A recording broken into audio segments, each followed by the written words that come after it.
Avez-vous déjà eu cette sensation étrange, comme un pressentiment, que quelque chose d'important allait se produire? Quelques jours avant un changement de travail, une rencontre inattendue, une nouvelle qui a tout transformé. Cette inquiétude inexplicable, ce rêve récurrent, cette suite de coïncidences, qui semble trop impossible pour être un simple hasard. La plupart des gens ignorent ces signaux. Ils les écartent comme de la paranoïa, les qualifient d'imagination fertile.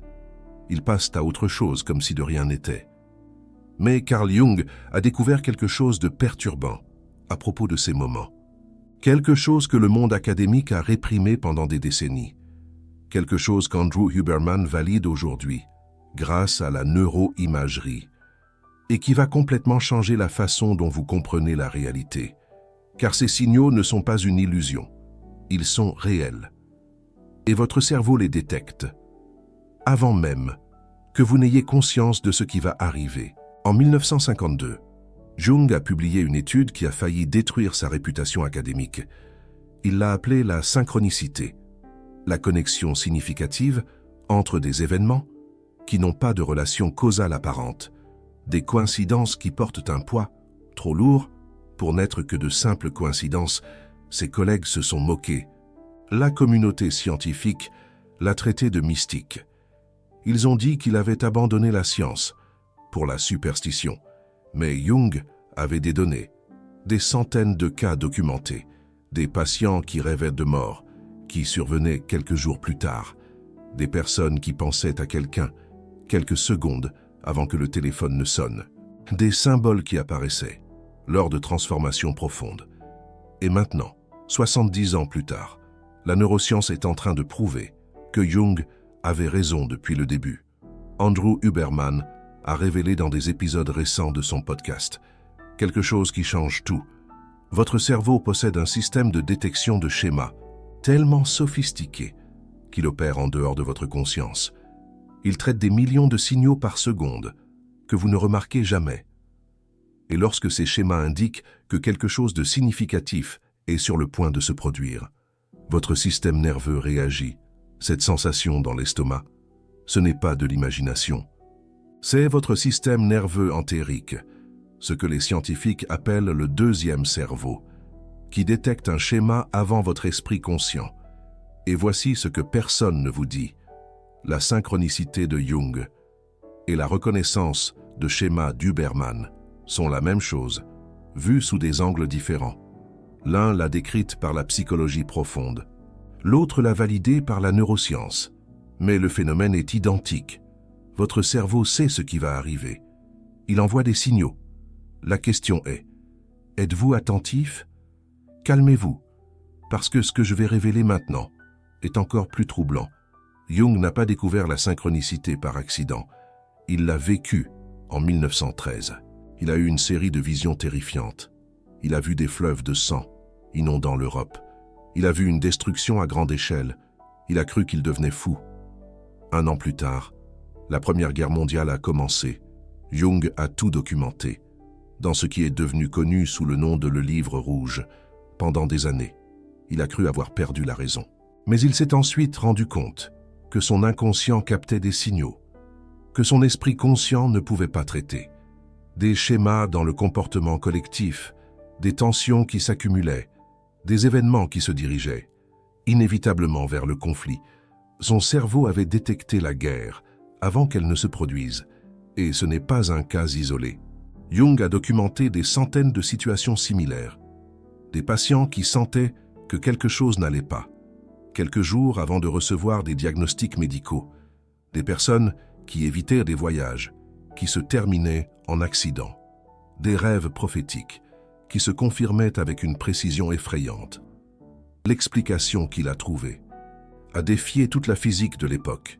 Jung a proposé qu'il existe une couche de la réalité, où le temps et la causalité fonctionnent différemment. Il l'a appelé Unus Mundus, le monde 1, une dimension où le passé, le présent et le futur sont connectés, où les événements qui semblent séparés sont en réalité entrelacés par un sens.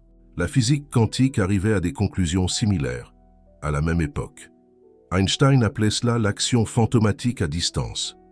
Des particules qui se communiquaient instantanément, indépendamment de la distance, des événements connectés par quelque chose, au-delà de la causalité classique.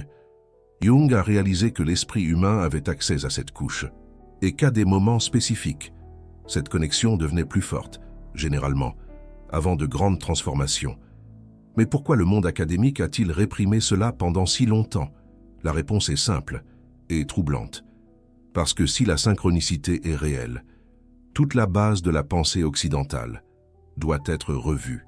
La séparation entre l'esprit et la matière, entre le sujet et l'objet, entre l'observateur et l'observé, tout cela s'effondre, et il existe un intérêt énorme à maintenir ces séparations.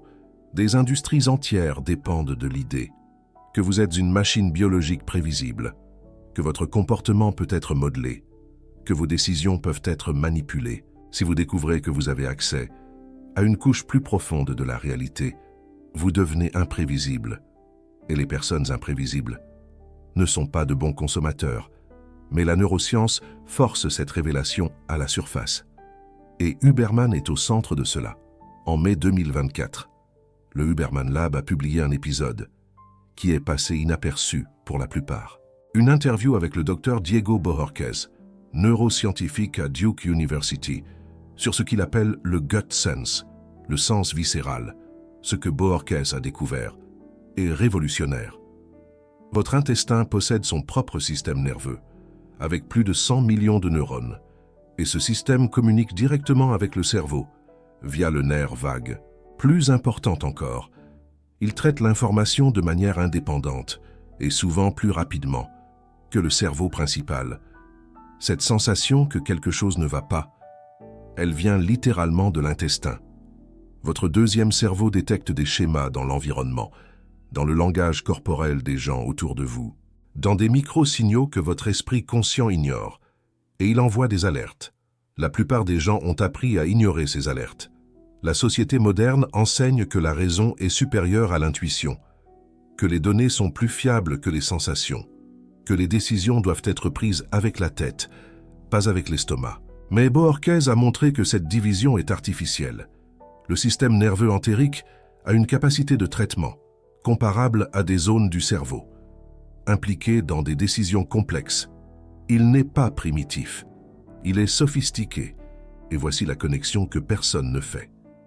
Jung parlait de l'inconscient, comme d'un système, qui traite l'information en dehors de la conscience et envoie des messages à travers des rêves, des sensations et des coïncidences. Huberman et Bohorquez sont en train de cartographier l'infrastructure neurologique de ce système. L'inconscient de Jung n'est pas une métaphore, c'est de la neurologie, mais la synchronicité va au-delà. Et c'est là que ça devient vraiment intéressant. Jung a réalisé que les signaux ne viennent pas seulement de l'intérieur, ils apparaissent aussi dans le monde extérieur. Une chanson qui passe au moment exact, un livre qui tombe de l'étagère, une personne qui apparaît de nulle part, avec l'information dont vous aviez besoin. Comment est-ce possible? L'explication de Jung était philosophique. Imaginez, il parlait d'archétypes, des schémas universels, qui existent à la fois dans la psyché individuelle et dans le monde collectif. Quand un archétype est activé en vous, il se manifeste aussi dans l'environnement. Non pas parce que l'environnement réagit à vous, mais parce que vous et l'environnement êtes connectés dans la même couche la plus profonde. La neuroscience moderne a une explication complémentaire et elle implique quelque chose appelé le réseau de science. Votre cerveau a un réseau neuronal spécialisé dans la détection de ce qui est pertinent. Il opère constamment, filtrant des millions de stimuli et mettant en évidence seulement ce qui compte pour vos objectifs et votre état émotionnel actuel. Quand vous êtes en transition, quand quelque chose de grand est en train de se former dans votre inconscient, votre réseau de science change. Il commence à mettre en évidence des choses qui avant passaient inaperçues, des schémas qui ont toujours été là, mais que maintenant, votre cerveau décide qu'ils sont significatifs. Cela explique une partie de la synchronicité. Vous n'attirez pas les coïncidences. Vous êtes enfin en train de percevoir des connexions qui existait depuis le début. Mais Carl Jung irait plus loin. Il dirait que le changement dans votre réseau de science n'est pas un hasard. Il arrive parce que votre inconscient sait déjà ce qui est sur le point d'arriver et il ajuste votre perception. Pour vous préparer, gardez ça en tête parce que ça aura du sens quand je révélerai le protocole. Il existe un schéma que Carl Jung a identifié dans les signaux qui précèdent de grands changements. Il n'est pas aléatoire. Il suit une structure prévisible. Premièrement, vient l'inquiétude, une sensation diffuse, que quelque chose est hors de sa place. Vous ne pouvez pas identifier quoi, mais vous savez que quelque chose doit changer. Le sommeil devient irrégulier, les pensées deviennent répétitives. Une anxiété, sans objet, apparaît. Andrew Huberman expliquerait ça comme une dérégulation du système de dopamine. Votre cerveau a détecté que les schémas actuels ne fonctionnent pas et il signale un besoin de changement à travers l'inconfort. Ensuite, viennent les rêves, des images symboliques qui semblent absurdes à la surface, mais qui portent un sens profond. Carl Jung a passé sa carrière entière à décoder ses rêves. Il a découvert qu'ils anticipent fréquemment le changement qui est sur le point d'arriver. En termes neuroscientifiques, pendant le sommeil paradoxal, votre cerveau traite l'information émotionnelle et consolide les mémoires. Mais il simule aussi des scénarios futurs. Quand un grand changement est en train de se former, vos rêves reflètent les possibilités que votre inconscient calcule déjà. Le troisième signal est la coïncidence externe. Quelque chose arrive dans le monde qui reflète votre état interne, une rencontre inattendue, une information qui apparaît, un obstacle qui disparaît mystérieusement, ou un chemin qui s'ouvre, sans explication. Carl Jung appelait ça la synchronicité proprement dite, le moment où l'interne et l'externe s'alignent de manière significative. Et finalement, vient la clarté soudaine, ce moment où tout fait sens. Le changement qui semblait effrayant se révèle inévitable et nécessaire. Le prochain pas devient évident. Andrew Huberman décrirait ça comme un moment de perspicacité, quand des réseaux neuronaux, qui travaillaient en parallèle, se connectent finalement et produisent une solution consciente. La question est, pourquoi la plupart des gens perdent ces signaux? La réponse est brutalement simple. Nous sommes entraînés à les ignorer.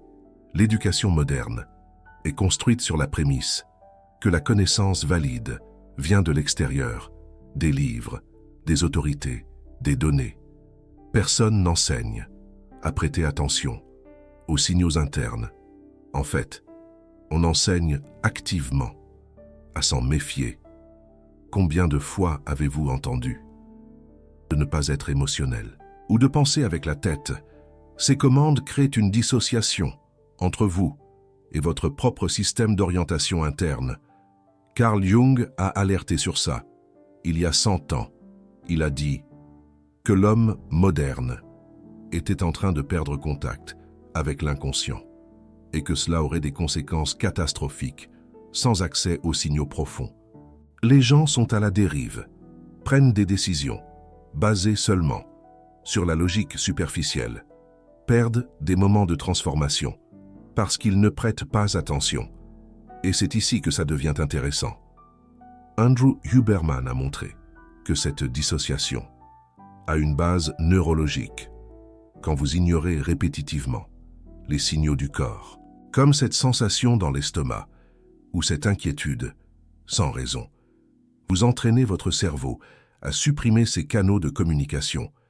Les connexions entre le système nerveux entérique et le cortex s'affaiblissent. Les signaux continuent d'être envoyés, mais n'arrivent plus à la conscience. C'est un processus d'auto-silenciamento. Vous êtes littéralement en train de déconnecter votre capacité de percevoir ce que votre corps et votre inconscient essaient de vous dire. Mais il y a une bonne nouvelle. cela peut être inversé. La neuroplasticité signifie que votre cerveau peut être reconnecté. Les chemins neuronaux qui ont été affaiblis peuvent être renforcés à nouveau.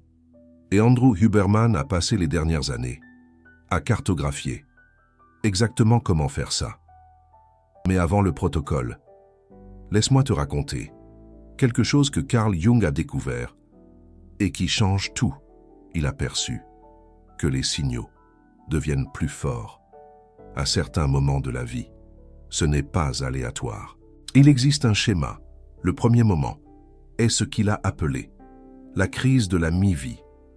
Pas la version caricaturale que la culture populaire dépeint, mais un point d'inflexion, authentique, généralement entre 35 et 45 ans, quand le sens construit, jusqu'à présent, commence à s'écrouler. Carl Jung a dit que jusqu'à cet âge, nous vivons principalement pour l'extérieur, carrière, famille, conquête, mais à un certain moment, l'inconscient commence à réclamer attention et les signaux apparaissent avec force.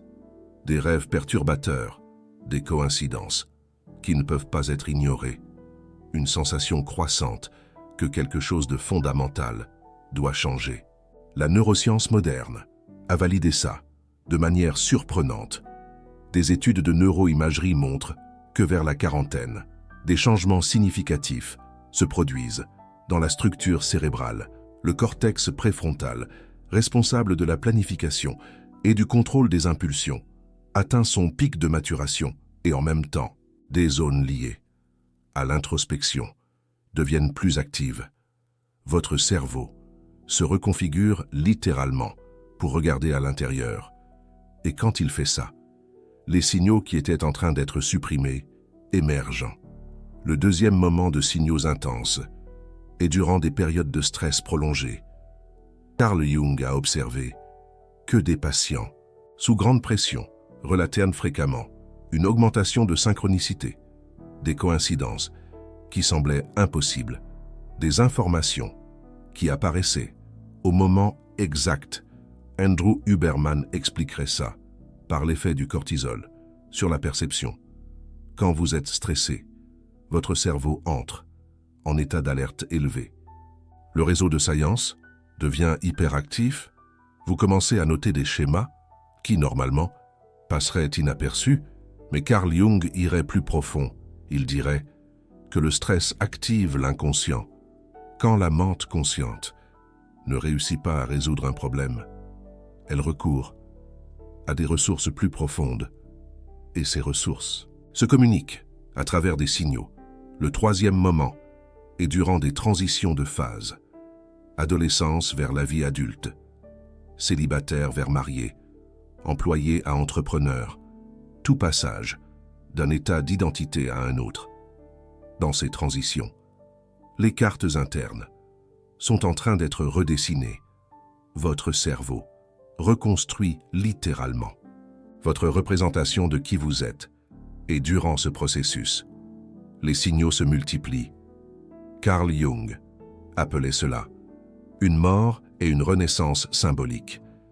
La personne que vous étiez doit mourir pour que la personne que vous devenez puisse naître. Et ce processus est accompagné de synchronicité intense. Maintenant, pourquoi est-ce que je vous raconte tout ça? Parce que si vous regardez cette vidéo, vous êtes probablement dans un de ces moments. L'inquiétude qui vous a amené ici n'est pas un hasard. L'algorithme qui a recommandé ce contenu n'est pas une coïncidence. Votre inconscient recherche de l'information parce qu'il sait que vous en avez besoin. Et c'est un signal en soi. Mais calmez-vous, parce que ce qui vient maintenant, c'est ce que vous devez vraiment savoir.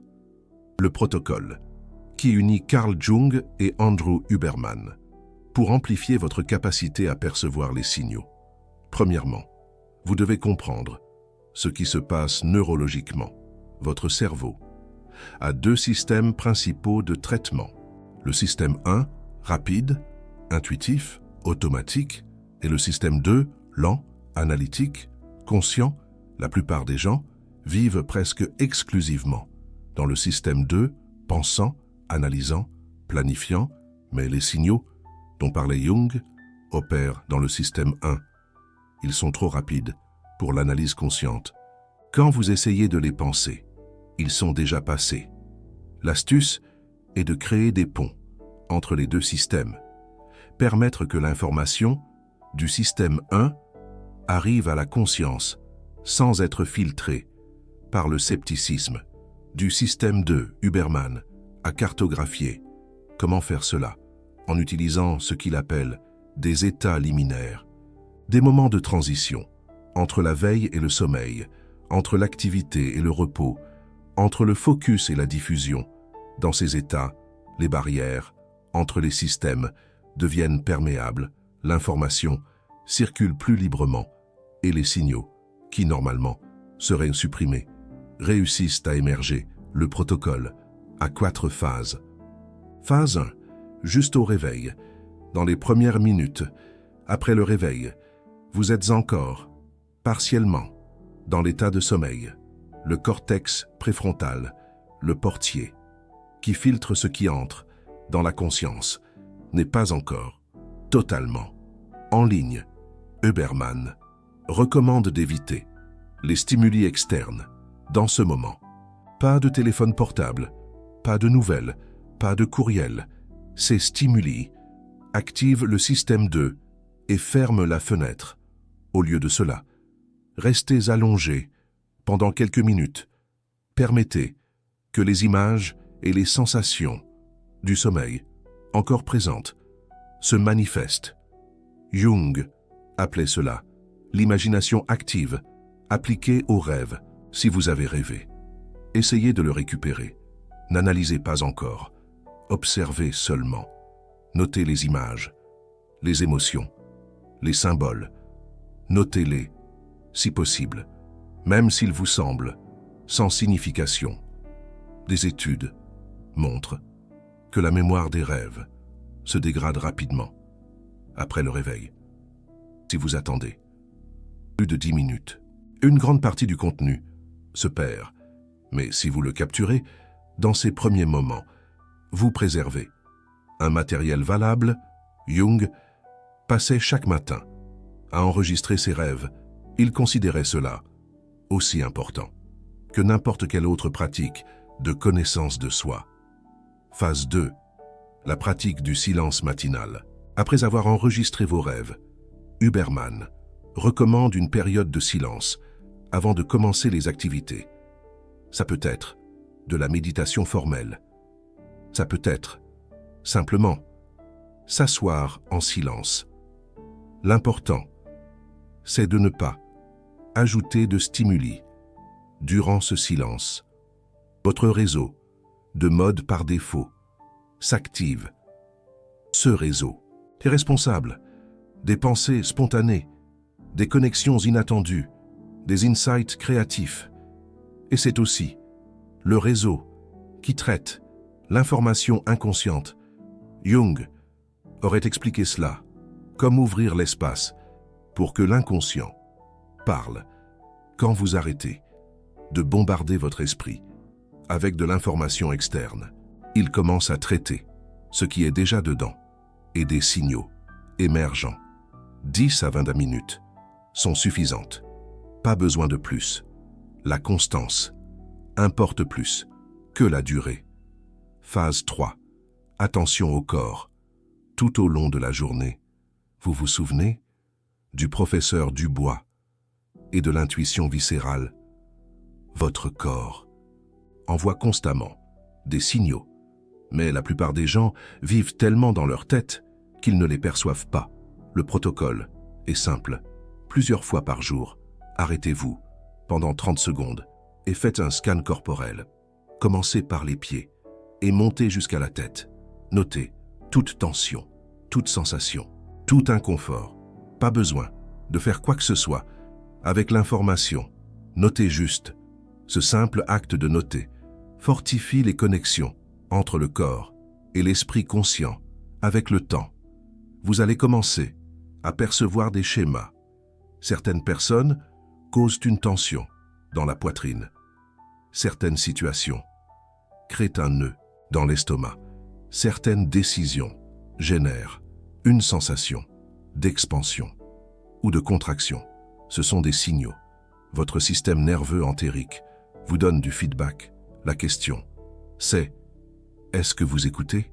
Jung dirait que ces sensations corporelles sont des manifestations de complexes inconscients, des réseaux d'émotions et de mémoire qui s'activent dans certaines situations. Quand vous apprenez à les percevoir, vous gagnez accès à des couches profondes d'informations sur vous-même et sur les situations. Phase 4. Registre de coïncidence. Ça peut sembler étrange, mais ça a une base solide. Gardez un registre des coïncidences qui vous semblent significatives. Pas toutes les coïncidences, seulement celles qui génèrent une sensation d'importance. Jung faisait cela obsessivement. Il notait des synchronicités dans des carnets qu'il a accumulés au long de décennies et il a perçu quelque chose de fascinant. Les coïncidences augmentaient en fréquence quand il y prêtait attention. Il y a 2 explications à cela. Pour l'explication sceptique est que vous êtes juste en train de percevoir plus de ce qui a toujours été là. Votre réseau de science s'est ajusté pour mettre en évidence des schémas que vous ignoriez avant. Rien n'a changé dans la réalité, seulement votre perception. L'explication jungienne est plus radicale. Jung croyait que l'acte de prêter attention amplifie la synchronicité, qu'il existe une relation bidirectionnelle entre la conscience et la réalité, que quand vous dirigez votre attention vers quelque chose, ce quelque chose répond. La neuroscience ne peut pas confirmer la 2e explication, mais elle ne peut pas non plus la réfuter complètement. Ce que nous savons, c'est que l'acte d'enregistrer des coïncidences produit des résultats pratiques. Les personnes qui font cela rapportent une plus grande clarté dans leurs décisions, une plus grande sensation de propos, une plus grande capacité à identifier des opportunités indépendamment du mécanisme. Ça fonctionne. Maintenant, pourquoi est-ce que ce protocole est important pour vous? Vous êtes ici parce que vous avez senti quelque chose, peut-être une inquiétude, peut-être une curiosité plus intense que la normale, peut-être que l'algorithme a semblé vous amener ici de façon étrange. Ce n'est pas un hasard. Votre système nerveux a détecté que vous êtes dans un moment de potentielle transformation et il vous a guidé vers de l'information qui peut vous aider. La question, c'est qu'est-ce que vous allez faire avec ça? Vous pouvez regarder, trouver ça intéressant et continuer. Retournez à la routine, ignorez les signaux, espérez que les choses changent, seul, où vous pouvez. Commencez à prêter attention. Commencez le protocole, demain. Enregistrez vos rêves, notez les sensations corporelles, annotez les coïncidences. Imaginez, avez-vous déjà ressenti cette étrange impression que quelque chose d'important, de grande, est sur le point d'arriver? Quelques jours avant un changement de carrière, une rencontre inattendue, une nouvelle qui bouleverse tout votre monde? Ce sentiment d'inquiétude inexplicable, ce rêve répétitif qui vous hante, cette série de coïncidences trop parfaites, trop impossibles pour être le fruit du hasard. Eh bien, Carl Jung a dit quelque chose qui résonne encore aujourd'hui. Ce à quoi vous résistez persiste. Ce que vous regardez se transforme. Les signaux vont continuer à venir, que vous y prêtiez attention ou non. Mais quand vous y prêtez attention, ils se transforment de bruit de fond à guide, de coïncidences aléatoires à direction claire et précise. J'ai passé des années à étudier ça. J'ai plongé dans les textes originaux de Jung. J'ai suivi les épisodes d'Andrew Huberman avec attention. J'ai croisé les références entre la psychologie analytique et les neurosciences. Et ce que j'ai trouvé m'a profondément impressionné. Nous vivons un moment unique, pour la première fois dans l'histoire.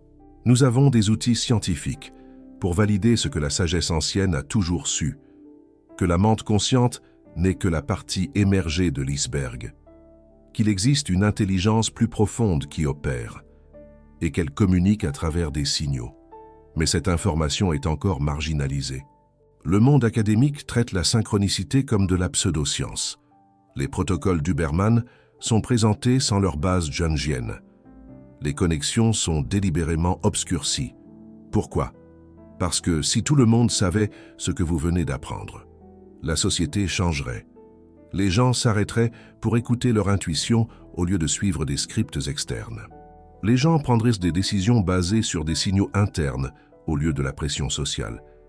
Les gens feraient confiance en eux-mêmes. Et ça n'intéresse pas ceux qui profitent de votre obéissance. Alors, cette information circule dans des canaux alternatifs, dans des vidéos comme celle-ci, dans des communautés de personnes qui se réveillent à une façon différente de vivre. Et chaque fois que vous partagez, chaque fois que vous commentez, chaque fois que vous soutenez, vous aidez cette information à atteindre plus de gens. À propos, ce type de contenu exige des heures de recherche, lecture de textes originaux de Jung en allemand, suivi des publications scientifiques récentes, synthèse d'informations qui sont normalement éparpillées et inaccessibles. Si cette vidéo vous a apporté quelque chose de valeur, si vous avez senti que vous avez appris quelque chose d'important, considérez cliquer sur le Super Thanks juste en bas. Ce n'est pas une obligation. C'est une façon pour vous de dire que ce travail compte, que vous voulez voir plus de contenu comme ça, que vous faites partie d'une communauté qui cherche la connaissance profonde au lieu du divertissement superficiel. Quand vous cliquez sur le cœur doré, vous ne soutenez pas seulement une chaîne, vous financez la prochaine révélation, la prochaine connexion entre Jung et Huberman que l'Académie préfère cacher. Pensez-y comme un investissement en vous-même, parce que plus cette chaîne grandit, plus j'ai de ressources pour approfondir la recherche, et plus la recherche est profonde, plus le contenu qui arrive jusqu'à vous est précieux. Revenons au sujet. Jung avait une dernière perception sur les signaux que je dois partager. Il a réalisé que les signaux les plus importants viennent généralement déguisés. Ils n'apparaissent pas avec un lettrage néon disant « Prêtez attention ici ». Ils viennent comme un inconfort léger, comme une coïncidence que vous écartez presque, comme un rêve qui semble absurde. L'inconscient ne parle pas la langue de la mente consciente. Il parle en symboles, en sensations, en schémas. Et il vous revient d'apprendre cette langue. C'est un processus qui prend du temps. Au début, vous allez manquer la plupart des signaux. Vous allez écarter des choses importantes. Vous allez surinterpréter des choses insignifiantes. Mais avec la pratique, vous développez ce que Jung appelait la fonction transcendante, la capacité de faire la médiation entre le conscient et l'inconscient, de traduire les messages de l'un à l'autre. Et quand vous développez ça, votre vie change. Des décisions qui semblaient impossibles deviennent claires. Des chemins qui étaient cachés se révèlent. Des relations qui ne servent plus se désintègrent naturellement. Des opportunités qui sont vraiment vôtres apparaissent, pas parce que vous les attirez magiquement, mais parce que vous voyez finalement ce qui a toujours été là. Et ça, au final, c'est ce que la synchronicité signifie réellement. Ce n'est pas l'univers qui conspire en votre faveur. C'est vous qui percevez enfin ce que l'univers a toujours été en train de montrer. Carl Jung a dessiné la carte. Andrew Huberman est en train de la traduire dans un langage scientifique. Et maintenant, vous avez accès aux deux. La seule question qui reste, c'est si vous allez les utiliser. Dans les commentaires, je veux savoir, quel a été le signal le plus étrange que vous avez reçu avant un grand changement dans votre vie? Racontez l'histoire. Créons un archivage collectif de synchronicité. Je parie que des schémas vont émerger, que personne d'entre nous ne pourrait voir seul. Et si vous êtes arrivé jusqu'ici, si vous avez regardé jusqu'à la fin, c'est déjà un signal. Votre inconscient vous a amené ici pour une raison. La question est de savoir si vous allez y prêter attention. Rappelez-vous, qui regarde dehors rêve. Qui regarde dedans s'éveille. On se voit dans la prochaine vidéo. et prêtez attention aux signaux jusqu'à là.